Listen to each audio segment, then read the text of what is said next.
हाँ जी, कैसे हैं आप सब लोग? उम्मीद करता हूँ सभी लोग अच्छे ही होंगे। तो आज बात करते हैं घूमने-फिरने की, कि भई जैसे मेरे व्लॉग्स देखे होंगे आपने कि भई मैं हमेशा घूमता-फिरता ही रहता हूँ। तो यहाँ पे कैसे घूमना है, कहाँ-कहाँ घूमना है, कहाँ घूमने से ज़्यादा इम्पोर्टेंट है कि कैसे घूमना है, ठीक है? क्या कॉस्ट आएगा, ठीक है?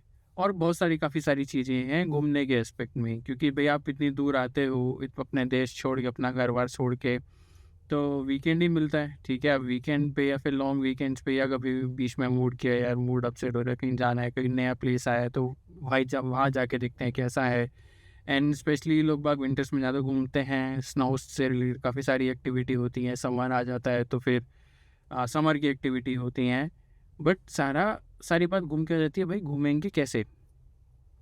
तो भाई 2 तरीके हैं, या तो आपके पास खुद की गाड़ी हो या फिर आपके पास मेरे को फिर पब्लिक ट्रांसपोर्ट में जाना है, ठीक है? अब पब्लिक ट्रांसपोर्ट का भी सीन ऐसा है कि आप लेट्स सपोज़ मैं मान लेता हूँ कि भई आप टोरंटो में रहते हो, ठीक है? अभी के लिए मान लेते हैं, या तो टोरंटो में या मिसिसागा में, ब्रैम्पटन में या कहीं पे भी नियर बाय जो ये जो 3 फेमस एरिया हैं, आप जीटीए में ही रहते हो। अभी के लिए मान के चलते हैं। अब भई आपको जीटीए से अगर आपको नायग्रा फॉल्स जाना है, ठीक है? तो आपको पहले तो अ, ट्रेन लगेगी, ठीक है? आपको गो ट्रेन में जाना पड़ेगा। गो ट्रेन आपको एक दूसरी जगह पे छोड़ेगी, वहाँ से फिर आप बस लो, ठीक है? एंड आपका एक पर्टिकुलर टाइम ही है, ठीक है? वहाँ से आपको निकलना पड़ेगा कि भई शाम को 8 बजे निकलना है या साढ़े 8 बजे तक निकलना है, तभी आप वापस अपने घर पहुँचोगे। एंड घर पहुँचते-पहुँचते भी भई आपको 10-11 बज जाएँगे, 12 भी बज सकते हैं, क्योंकि भाई बस तो अपने पर्टिकुलर स्टॉप्स पे रुकेगी ही रुकेगी, ठीक है? एंड एक्सपेंस भी ज़्यादा आएगा, टाइम भी ज़्यादा लगेगा, तो वो लॉन्ग रन के लिए फिज़िबिलिटी नहीं है, ठीक है? अब बात करते हैं जी दूसरी ऑप्शन की। बात आती है फिर अब गाड़ी की, ठीक है? भई आप यहाँ आए, आपको कुछ टाइम हो गया या फिर आप आने वाले हो, आप और मैं मान के चलता हूँ भई ठीक, सब कुछ ठीक-ठाक है और आप यहाँ आके गाड़ी भी लोगे, क्योंकि भई घूमना-फिरना हर एक को पसंद होता है। तो मान के चलते हैं कि भई आपने गाड़ी लेनी है। अब भाई गाड़ी तो लेनी है, बट कौन-सी लेनी है, कैसे लेनी है, वो तो सब बहुत दूर की बात है। बट गाड़ी लेने के लिए क्या डॉक्यूमेंट्स लगेंगे, पहले उनकी बात करते हैं। सबसे पहला जो मेजर जो डॉक्यूमेंट है, वो है आपका सिन नंबर। सिन नंबर बेसिकली कुछ है नहीं, जो आपका इंडिया में पैन कार्ड होता है, वो होता है सिन नंबर सिमिलरली। सो आपका पहले लगेगा सिन नंबर, दूसरा आपका लगेगा जी पीआर कार्ड की कॉपी, या अगर पीआर कार्ड नहीं है, आप स्टूडेंट आए हो या फिर आप किसी भी वर्क परमिट पे हो, उससे कोई फ़र्क नहीं पड़ता कि आपका क्लोज़ वर्क परमिट है, ओपन वर्क परमिट है, स्पाउसल या फिर डिपेंडेंट वर्क परमिट है, इससे कोई फ़र्क नहीं पड़ता। आपके पास एक प्रॉपर स्टेटस होना चाहिए और जो आपका वर्क परमिट है, वो आपका कम से कम 1 साल का होना ही चाहिए उसकी वैलिडिटी। 1 साल से कम है तो आपको भई कार नहीं मिलेगी, ना आप फाइनेंस पे ले सकते हो, ना आप लीज़ पे ले सकते हो, क्योंकि वैलिडिटी ही नहीं है, ठीक है? अभी आपके पास ये 3 चीज़ें हो गई। आपका फिर आ गया जी प्रूफ ऑफ फंड, कि भई आपके पास फंड्स नहीं भी हैं, तो आपके पास प्रूफ ऑफ इनकम होना चाहिए, ठीक है? आपके पास सोर्स ऑफ इनकम क्या है? भई देखो, अगर आप उबर या फिर डोडैश या स्किप कर रहे हो, तो वो प्रूफ ऑफ इनकम में नहीं आता, क्योंकि वो डायनामिक इनकम है। डायनामिक बोले तो कि भई आपके कोई सर्टेन इनकम नहीं है कि होगी ही होगी। भई आप चाहे जॉब पे कुछ टाइम गए या नहीं गए, बट आपको इनकम आएगी ही आएगी। तो वो एज़ अ इनकम काउंट नहीं करते। आपके पास कोई एक फुल टाइम जॉब होनी चाहिए या फिर कॉन्ट्रैक्ट जॉब होनी चाहिए, जो कि आपको दिखाए कि भई आपको इस डेट को सैलरी आती ही है, और एट लीस्ट आपका जो आपके पास 3 मंथ्स या मिनिमम 3 मंथ्स पुराना वो स्टेटमेंट होना चाहिए। ठीक है जी। अब मान लेते हैं कि ये सारी चीज़ें आपके पास हैं ऑलरेडी और अब आप गाड़ी प्लान कर रहे हो। ठीक है जी। अब यहाँ पे भाई गाड़ियाँ बहुत सारी हैं। मतलब हद से ज़्यादा ब्रांड्स हैं, लेक्सस है, टोयोटा है, ठीक है, आपका मैज़दा है, डॉज है, फोर्ड है, ठीक है, एंड बहुत सारे प्रीमियम ब्रांड्स भी हैं, ठीक है। हम प्रीमियम ब्रांड्स की फ़िलहाल तो बात नहीं करेंगे कि भई वो बहुत एक्सपेंसिव भी होते हैं, ठीक है। नॉर्मली बात करते हैं। अब आप उसमें कौन-सी ज भई हर एक की अपनी-अपनी प्रेफ़रेंस है कि भई या तो आपको हैचबैक लेनी है या सेडान लेनी है, मिनी एसयूवी लेनी है, एसयूवी लेनी है, ट्रक्स लेने हैं। अब ट्रक भी बहुत तरह के हैं, रैम के हो गए, शेवरले के हो गए एंड सो ऑन। भाई मतलब कोई लिमिट नहीं है, आप जितना गुड़ डालोगे उतना मीठा हो जाएगा। ठीक है जी। अभी एंड ठीक है, आपने डिसाइड कर लिए भाई मेरे को ये एक पर्टिकुलर मॉडल चाहिए, ठीक है, डिपेंडिंग ऑन द बजट। मान के चलते हैं, अभी हाइपोथेटिकल नंबर लेके चलते हैं कि भाई आपका बजट जो है 50,000 का है, ठीक है। जो आप कार का अपने पसंद करी, कुछ जोड़ ताड़ के आप सब कुछ कर लोगे तो 50,000 की आपने कोई कार पसंद करी, 50,000 30,000 कोई भी आपने एक नंबर ले लो, जो भी आपको पसंद का एक नंबर हो, ठीक है। अब जब आपने कार डिसाइड कर ली, मतलब अपने मैन्युफैक्चरर डिसाइड कर लिया, कार डिसाइड कर ली, अब हम गए जी डीलर के पास। अब डीलर के पास भी हम कैसे जाएंगे, क्योंकि यहाँ पे तो भाई बहुत सारे डीलर्स हैं। तो आपको कंपनी की वेबसाइट पे जाना है, डीलर्स देखना है कि भाई नियरेस्ट डीलर कौन सा है, आपको उसको कॉल करना है। आपको और यहाँ पे भाई खासकर सबसे ज़्यादा इम्पोर्टेंट जो बात मैं आपको बताना चाहता हूँ कि आप सबसे पहले डीलर को कॉल करो, उसके साथ अपॉइंटमेंट लो।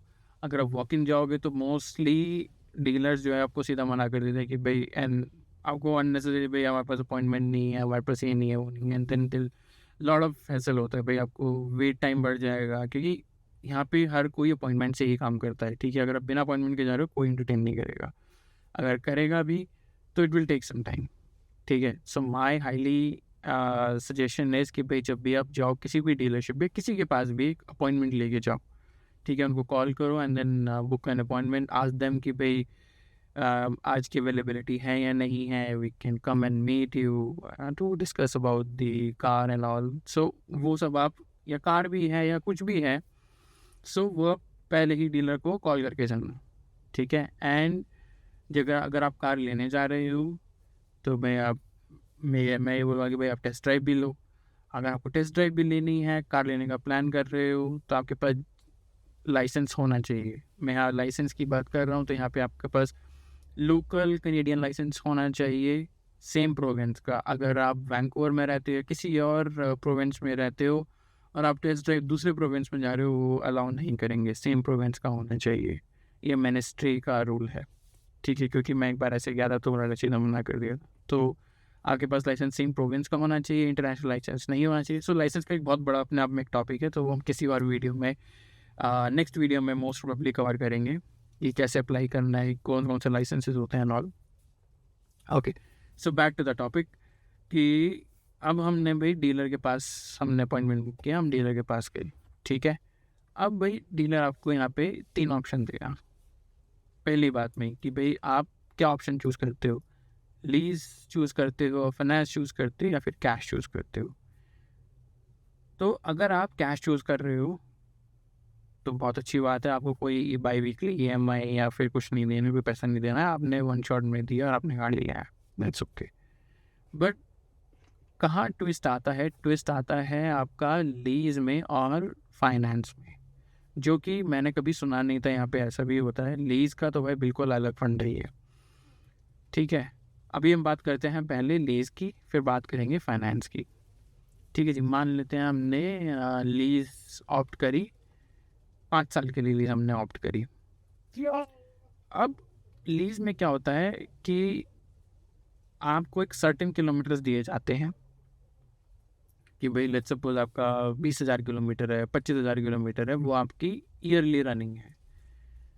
अब आपने क्या किया जी, आपने भाई आप एज अ स्टूडेंट भी आया तो एज अ PR भी आपकी जॉब नहीं लगी है, बट आपको साइड हसल करना है। साइड हसल के अलावा भी आपको भाई डेली गुजर बसर के लिए आपको पैसे चाहिए, राइट। आपको गाड़ी की किस्त भी निकालनी है, बेशक आपने पुरानी गाड़ी ली है, यहाँ पे कोई फ़र्क नहीं पड़ता कि भाई आपने नई गाड़ी ली है पुरानी गाड़ी ली है। Lease means lease, finance means finance, ठीक है। अब आपको भाई गाड़ी की बाई वीकली की EMI भी निकालनी है, ठीक है। लीज का बेनिफिट ये होता है और ड्रॉबैक ये होता है कि भाई मान लो आपकी जो लीज है 5 साल की, आपको जो बाई वीकली EMI आएगी वो बहुत ही कम आएगी। मीन्स अगर जो फाइनेंस में अगर आपकी वो 200-250 जा रही है बाई वीकली, तो वो आपकी 120-130 जाएगी बाई वीकली, इतना फ़र्क आ जाता है। बट वो होती 5 ईयर्स और 7 ईयर्स की है, ठीक है। आप जितनी कम लोगे उतनी वो पेमेंट बढ़ जाएंगे, उससे कुछ खास फर्क नहीं होता, ठीक है। एंड एट दी एंड आपको 5 साल बाद ये जो भी आपकी जो लीज़ का टर्म है 5 ईयर्स या 7 ईयर्स, उसके बाद आपको रखनी है तो आप रखो, नहीं रखनी है तो आप जाओ, चाबी दो, और गाड़ी उनकी सरदर्दी, आपकी नहीं है। बट यहाँ पे एक सबसे बड़ा जो कैच है वो ये है लीज़ के केस में स्पेशली, जो कि कोई भी नहीं बताता, बहुत कम डीलर्स बताते हैं, एंड वो आपको गाड़ी की चाबी दे देंगे एंड टाटा बाय बाय, ठीक है। सबसे बड़ा जो कैच यहाँ पे ये है कि भाई आपको क्या करना है, आपको अवेयर रहना है, सबसे बड़ी बात, क्योंकि ये एक बहुत बड़ा गेम है। अगर आपने गाड़ी ले ली तो आप फंस गए, क्योंकि आपको टर्म्स एंड कंडीशंस भाई इतनी सारी होती हैं, आपको समझ भी नहीं आएगा, और आप पूछोगे तो वह कि भाई कुछ नहीं है, कुछ नहीं है, ऐसे कुछ नहीं होता, ये सब लिखने वाली बात है, ऐसा नहीं है। यहाँ पे हर एक चीज़ बाय लॉ चलती है। आपने गाड़ी ले ली लीज पे, ठीक है। अब लेट्स सपोज कि भाई उस गाड़ी के साथ कुछ हो गया, ठीक है, छोटी मोटी चोट लग गई, या डोर पे डेंट आ गया, विंडशील्ड टूट गई, या कुछ भी हो गया। पहली बात तो आपको सारे के सारी प्रोटेक्शन लेनी है। अगर मैं 7 साल की लगाई है या जो आपकी लीज़ है, तो भैया पूरे 7 साल की full bumper to bumper cover ले लो, कंपनी से भी और आपका इंश्योरेंस कंपनी से भी, दोनों से ले लो, ठीक है। अब मान लेते हैं जी भाई आपका इंश्योरेंस के बाहर जाके वो कुछ हो गया है, ठीक है, तब क्या करोगे, उसके बारे में भी अभी हम बात करेंगे। पहली बात, आपकी जो किलोमीटर्स हैं वो ओवर नहीं होने चाहिए at the time of car return, ठीक है। आपने लेट्स सपोज आपका 1 साल का 20,000 किलोमीटर, मान के चलता हूँ 20,000 किलोमीटर आपको मिलता है 1 साल का, ठीक है। और आपने 5 साल में आपने की जो डेजिग्नेटेड किलोमीटर से उससे ज़्यादा आपने चला ली, लेट्स सपोज आपने 10,000 किलोमीटर ज़्यादा चला ली, तो भैया सर्टेन अमाउंट होता है, आई गेस $1 समथिंग कुछ होता है, वो एक्स्ट्रा पर किलोमीटर आपको पे करना पड़ेगा। सबसे बड़ा जो मेजर जो इशू आता है लीज के साथ, वो सबसे बड़ा ये है, क्योंकि अगर आप घूम रहे हो, आप ऊबर कर रहे हो या कोई भी काम कर रहे हो, तो उसमें किलोमीटर्स का पता भी नहीं चलता, क्योंकि यहाँ पे मोस्टली क्या है ना कि भाई सारे हाईवेज हैं, ठीक है। आपको ए से बी जाना है तो उसमें गूगल मैप्स के सजेस्ट करेगा कि भाई आप हाईवे ले लो, एंड हाईवे पे वो थोड़ा लंबा भी पड़ता है, बट वो आप जल्दी पहुँच जाते हो, बट किलोमीटर्स बढ़ जाते हैं, ठीक है। एंड गोल आपका अचीव हो तो जाता है, बट वो ओवर हो जाता है, ठीक है। जब आप देखोगे भाई मेरे को जो साल की 25,000 चलानी थी, भाई तो ज़्यादा चल गई 1 साल में ही, तो वो थोड़ा सा ध्यान रखना पड़ेगा, ठीक है। उसके अलावा तो और कुछ नहीं है। अगर आपकी kilo with in the limit में रनिंग है तो आप लीज़ लो। अगर आपकी भाई एक्स्ट्रा ऑर्डिनरी रनिंग है एंड आप अनलिमिटेड काम कर रहे हो एंड सो ऑन, घूम रहे हो, जो भी कर रहे हो, इससे कोई फ़र्क नहीं पड़ता कि आप काम कर रहे हो या आप घूम रहे हो। अगर आपकी रनिंग बहुत ज़्यादा है तो आई वुड सजेस्ट कि भाई go for finance rather than the lease. यहाँ पे एक और आ जाता है लीज़ में जी कैच, कि ऐसा नहीं है, हम हमेशा देखते हैं भाई बाहर बैठ के या फिर यहाँ पे भी आके देखते हैं भाई ज़ीरो डाउन पेमेंट पे है, ज़ीरो डाउन पेमेंट पे, भाई ज़ीरो डाउन पेमेंट पे है, वो सही बात है, बट वो डिपेंड करता है केस टू केस। अब वो केस क्या हो सकता है? पहला केस ये हो सकता है कि भाई आपका क्रेडिट स्कोर बहुत अच्छा है, ठीक है, दे डिडंट आस्क कि भाई आप कुछ डाउन पेमेंट दो। सेकंड केस ये हो सकता है कि भाई आप नए नए आए हो, ठीक है, आपका क्रेडिट स्कोर कुछ खास नहीं है, and as a security the last भाई ठीक है आप कुछ अमाउंट दे दो, 5,000 दे दो, 7,000 दे दो, या कुछ भी एक्साइजेड अमाउंट, ठीक है, depending on their bank and all, ठीक है। तो आपने वो अमाउंट आपको पे करना ही पड़ेगा, ठीक है। अब ऐसा नहीं है कि at the time of returning your car, चाहे आप 1 साल बाद रिटर्न कर दो, चाहे आप 2 साल बाद रिटर्न करो या 7 साल बाद रिटर्न करो, तो आप अगर आप एक्सपेक्ट करके चल रहे हो कि भाई वो जो कार का जो आपने जो 5 साल पहले या 10 साल 6 साल पहले जो भी एक नंबर है आपका ईयर है, आपने उससे पहले वो एक अमाउंट दिया था कि वो आपको वापस मिल जाएगा, भाई वो नहीं मिलता है।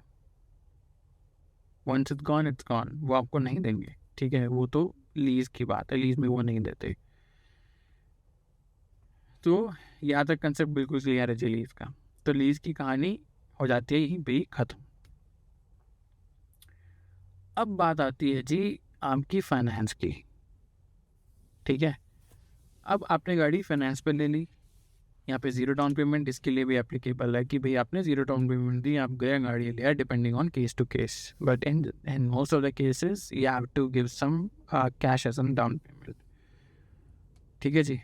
अब आपने क्या किया जी, डाउन पेमेंट दे दी, गाड़ी आपकी हो गई, ठीक है। आपने जो प्रोटेक्शन वगैरह है कि भाई बम्पर टू बम्पर आपने डीलर से भी ले लिया, आपकी इंश्योरेंस में भी आ गया, चाहे आप सेकेंड हैंड कार लो, चाहे आप नई कार लो, ठीक है।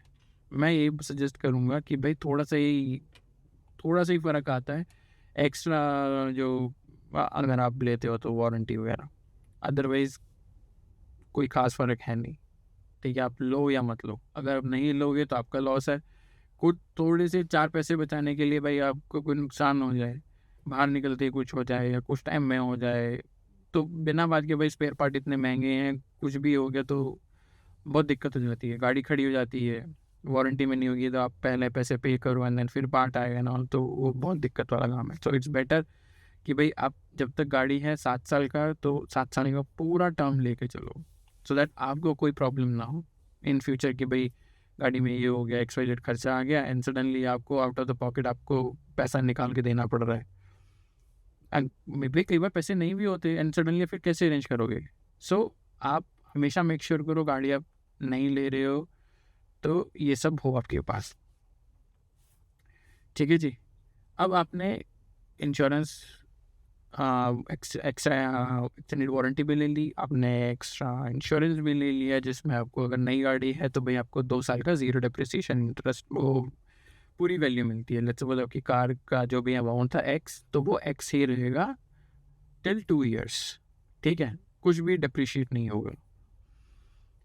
अब लेट्स सपोज कि भाई आपने लीज का, मेरे को श्योर नहीं है कि ये लीज में काम करता है नहीं करता, बट फाइनेंस के केस में तो ये 110% काम करता है एंड ये कोई भी नहीं बताता, इवन डीलर भी नहीं बताता, आपके दोस्त यार भी नहीं बताते, कोई भी नहीं बताता। एंड मोस्टली ये सबसे ज़्यादा ध्यान देने वाली बात है कि आपके पास जब आप नई गाड़ी ले रहे हो स्पेशली, और ये आपको 110% मैं गारंटी से कह रहा हूँ कि ये आपको बेनिफिट करेगा ही करेगा, और ये चीज़ मुझे नहीं पता थी जब मैंने सेकंड कार ली, मेरे को बताया, मेरे एक दोस्त ने बताया कि भाई एक ऐसा भी एक चीज़ होती है, तू डीलर से बात कर, डीलर तेरे को ज़रूर देगा।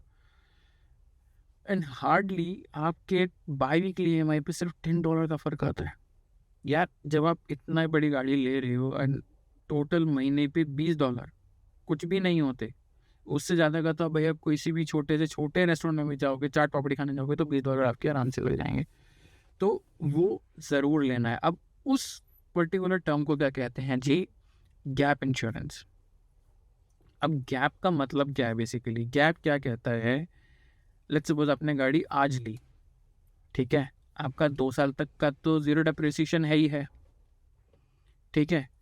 अगर आपकी गाड़ी को 2 साल से पहले कुछ हो जाए तो इंश्योरेंस में कवर हो जाएगा, क्योंकि जो आपकी जो नई गाड़ी है वो 2 साल का ज़ीरो डेप्रिसिएशन गाड़ी की वैल्यू कम होगी ही नहीं, ठीक है। अब 2 साल के बाद मान लो भाई आपकी गाड़ी उठ गई, गाड़ी स्क्रैप हो गई, गाड़ी का एक्सीडेंट हो गया, भगवान ना करे कुछ भी हो गया, XYZ फलाना फलाना हो, कुछ भी हो गया, भाई बाहर खड़ी है, गाड़ी ख़राब हो गई, बिल्कुल डेड हो गई, स्नो गिर गई ऊपर से, आपकी छत से स्नो गिर गई, कुछ भी हो गया भाई, बहुत सारे रीजंस हो सकते हैं, स्टॉर्म आ गया, पेड़ गिर गया, गाड़ी ख़राब हो गई, गाड़ी बिल्कुल कंडम हो गई, ठीक है, पूरी टोटल स्क्रैप हो गई, टोटल लॉस हो गया गाड़ी का, यहाँ पे टर्म बोलता है टोटल लॉस। तो अब उस केस में ये इंश्योरेंस बहुत काम आएगा, गैप इंश्योरेंस। गैप इंश्योरेंस का मतलब क्या है, गारंटी असेसमेंट प्रोटेक्शन।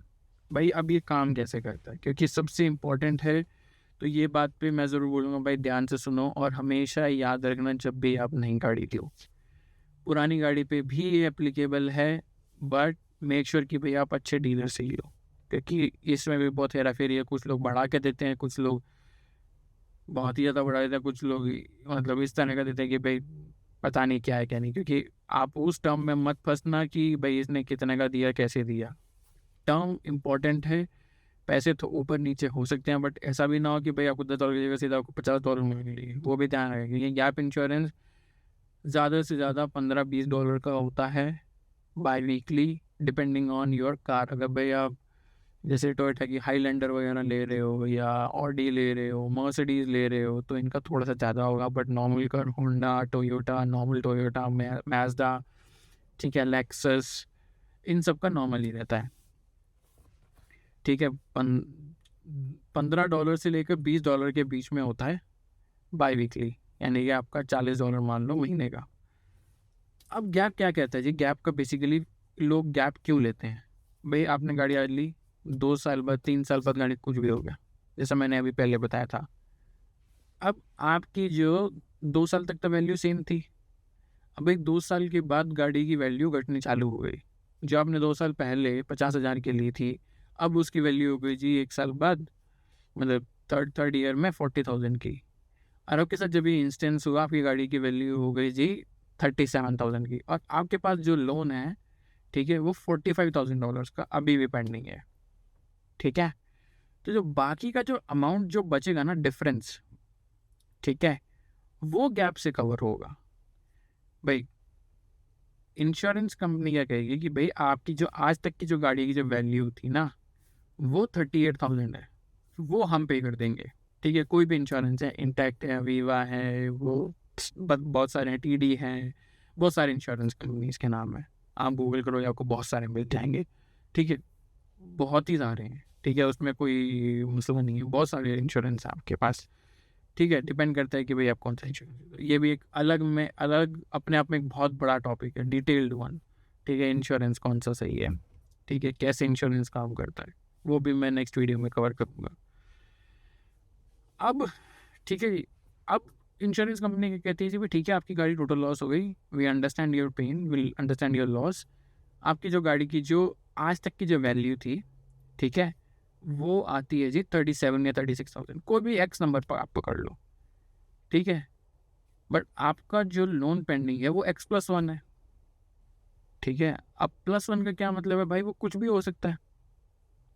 मान लो कि भाई आपके पास गाड़ी इंश्योरेंस कंपनी आपको 37 दे दिए, आपके पास अभी अमाउंट पेंडिंग है भाई, अभी के लिए थोड़ा फिगर आसान हो जाए कैलकुलेट करने के लिए, मान लेते हैं 37 को आपको उसने दिया, आपके पास 40,000 का लोन था, मतलब टोटल 37 वहाँ से आ गए, 3,000 आपको आपकी जेब से देने पड़ेंगे।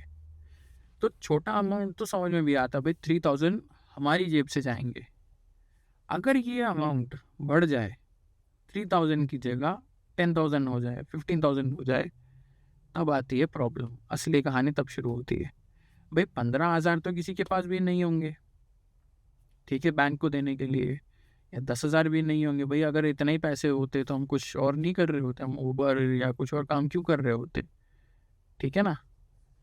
तो अगर है भाई, तो भाई आपकी वो सेविंग से जाएगा, क्योंकि जो आपने पूरे 1 साल में या 8 महीने में या 6 महीने में जो भी एक नंबर में आपने सेव किए हैं, ठीक है, तो वो आपको बिना बात के भाई उनको देना पड़ेगा इंश्योरेंस को, बैंक को, क्योंकि आपने गैप नहीं लिया।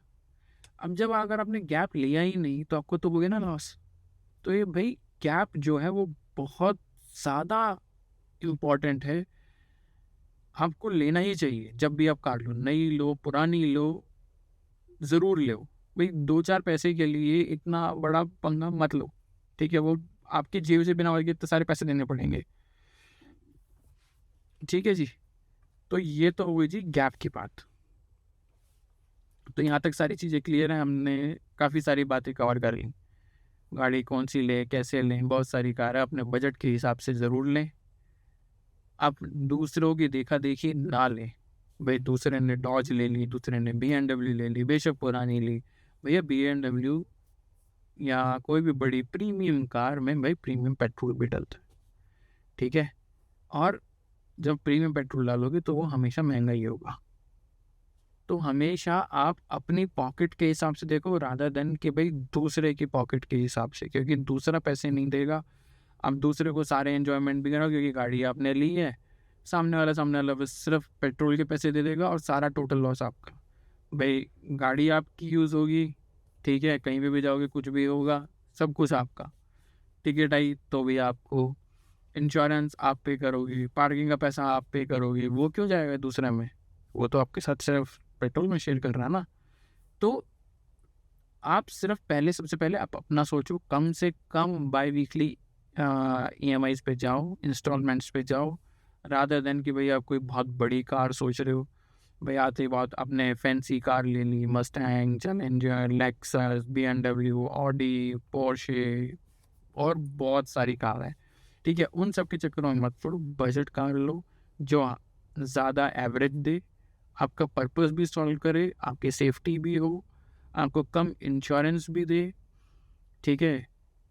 तो वो सारी चीज़ें ध्यान रखो। यार ये वीडियो बहुत लंबी होने वाली है, ठीक है, और अभी भी काफ़ी सारी चीज़ें पेंडिंग है इसमें। सो बाकी की चीज़ें मैं इस नेक्स्ट वीडियो में कवर करूँगा, क्योंकि ये एक डिटेल्ड वीडियो है, डेप्थ वीडियो, क्योंकि मेरे को ऐसी अब तक दिखी ही नहीं कि किसी ने भी बनाई हो जो कि लोगों को हेल्प करे, सपोर्ट करे चीज़ों को समझने में कि कैसे चीज़ें यहाँ काम करती हैं, हम बाकी की चीज़ों से बच सकते हैं, अपने आप को सेव कर सकते हैं, वो किसी ने नहीं बताया। तो अगली वीडियो में मैं इसी को कंटिन्यू करूँगा। अभी मैं आपको थोड़ा सा व्यू दिखाऊंगा, ठीक है। एंड स्टे ट्यून, वीडियोस कोशिश पूरी करूँगा यार प्रॉपरली आए। टाइम नहीं मिलता है, मैं पूरी कोशिश करता हूँ, बट मैंने बहुत चीज़ें देखी हैं, लोग बाग कुछ ठीक से बना नहीं रहे हैं, या लोग बाग ठीक से डिटेल इन्फॉर्मेशन देते नहीं हैं, और इनकरेक्ट या फिर इनकम्प्लीट इन्फॉर्मेशन देते हैं, तो जिससे कुछ पता नहीं चलता है भाई आपका। और मतलब मेरे को बहुत बुरा लगता है भाई, आप वीडियो बना रहे हो, ठीक है, आप लोगों का लॉस करा रहे हो, ठीक है। आपने 2-4 लाइक के लिए आपने वीडियो बना ली, आपको अच्छा लगा, ठीक है, तो वो चीज़ गलत है। आप एक फैक्ट तो सामने रखो कि भाई ये फैक्ट्स हैं। कोई फैक्ट्स के बारे में बात नहीं कर रहा, सिर्फ बता रहे कि भाई ये ऐसा है, ऐसा है, ऐसा है, दैट्स इट। भाई फैक्ट तो बताओ, कोई फैक्ट पे बात ही नहीं कर रहा है। सो हम अगली वीडियो बनाएंगे, मैं अगली वीडियो बनाऊंगा जिसमें और भी बाकी की चीज़ें कवर करूंगा, कोशिश करूंगा कि ज़्यादा लेंदी ना हो। तो stay tuned and please subscribe my channel and like, share and with everyone. आपको लगता है कि ये बंदा कनाडा जा रहा है या ये बंदा कनाडा में है, तो उसके साथ ज़रूर शेयर करें। Thank you, will see you in next video.